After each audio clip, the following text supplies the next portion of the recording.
Hey everyone, welcome to Keystone English. My name is Key and we actually haven't seen each other in a long while. My fault, I take full responsibility for that. But this is a perfect opportunity to talk about today's topic, how to say hello. Or rather, how to say hello after not seeing someone for a while. This type of conversation is called catching up. You catch up with someone by greeting them and then asking about what has happened in their lives since you met them.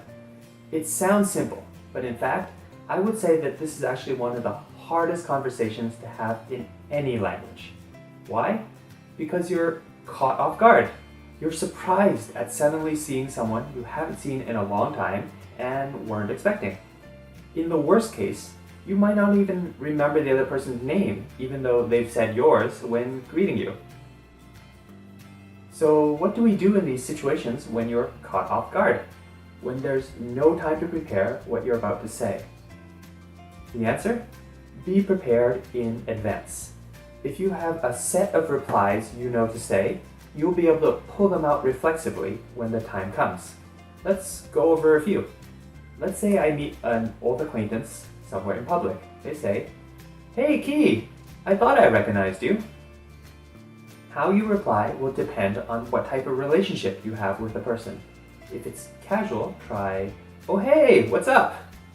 This is a simple trick to give you time to remember their name and think about what you're going to say next.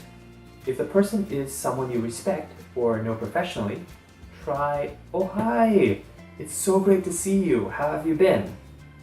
As they respond, try to use this time to remember their name.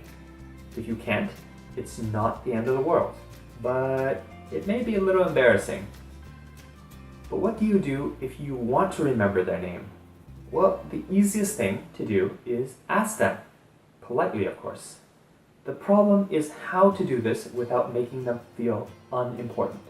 So unimportant, you didn't even care enough to remember their name. If you say, "Excuse me, I forgot your name. Can you tell me what it is, please?" That is likely to make them feel unvalued. I would recommend saying something like, "I'm sorry, my mind was on a lot of things when you came by and I wasn't fully focused. It's a little embarrassing for me, but could you please tell me your name again?" This way, you take responsibility for the mistake. So the best way to get this is to practice. Ready to do this? Just follow the captions for your part.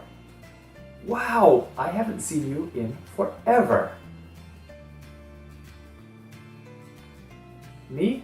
I've been doing fine. Same old job, same old family. What about you?"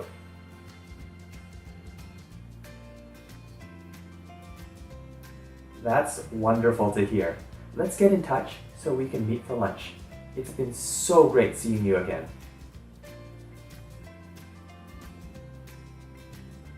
And that, ladies and gentlemen, is how you greet someone suddenly and unexpectedly. It sounds easy, but remember, speaking English is 10 times harder when you're caught off guard. If you'd like to master the skill, just rewind the video and give it another try. Otherwise, like and subscribe below to get more frequent updates. This is Key signing off from Keystone English. Thanks for watching, everyone.